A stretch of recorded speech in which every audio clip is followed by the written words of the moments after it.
I'm here with Chief Gary Morris, at-large Director of Safety, Health, and Survival Section. Chief Morris, thank you for being with us today. And good morning to you. Now, there are a lot of concerns surrounding the Affordable Care Act's employer mandate. In particular, who is considered a full-time employee and if they'll need health insurance.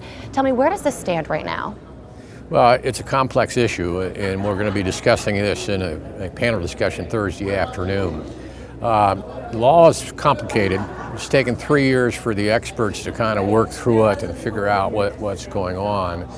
But the employer mandate stipulates that any agency employer that has 50 full-time members or greater must provide qualified health insurance to their members. Now, for the small departments and the combination departments, that's a little tricky in calculating whether they meet or exceed the 50 employer mandate. And there's certain calculations on your part-time members that may put that fire department that thinks they're under the 50 mandate over the 50 mandate.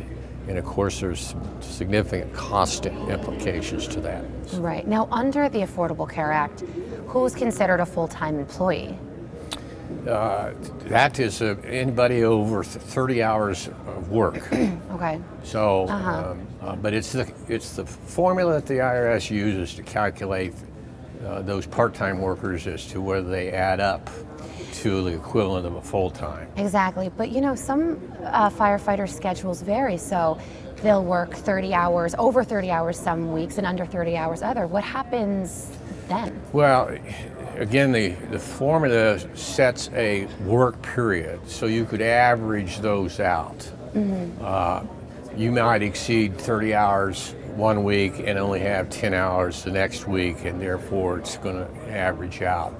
But it's a tricky part, and most of the fire chiefs and benefits administrators don't thoroughly understand that IRS formula that could push a small agency over the 50 full-time member mandate.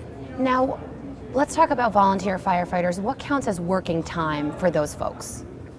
Anytime they're at duty, responding to calls, on training assignments, etc., no matter what their salary might be. Right. It's just a matter over that work period of how many hours they put in. I see. And the problem is, our work period is unpredictable. Right, I know. You may not have any calls this week, and next week you're spending 6 days at a major train wreck. You're right. Working 12 and 16 hours a day. Well, Chief Morris, thank you so much for being with us today. I really appreciate it. Happy to be here. All right.